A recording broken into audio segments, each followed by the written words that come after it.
Where's my credit card, Julian? I'll open it. Your total is 11. Here's credit card. Okay, I'll take my credit card. I'll just take it. Okay? Okay. Yep, that's what I'm getting. What these?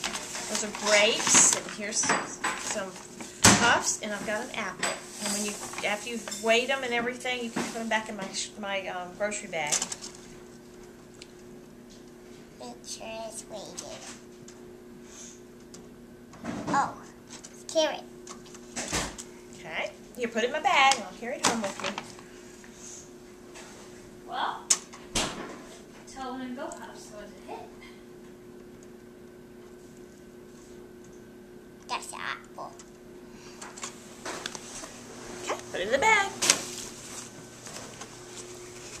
Okay, maybe that one's one you scan. I think you scanned this one. Oops, fell off. Yeah.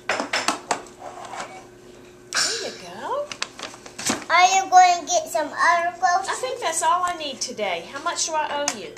I need some other groceries, please.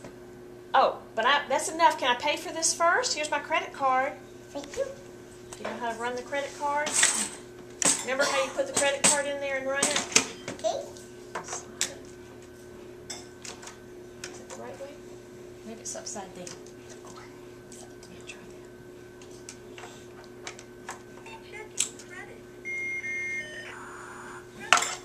Thank you very much. Wonderful. Okay. I'll go get some other groceries. Okay, thank you so much for this. Bye-bye. Bye. Have a good day. Have a good day.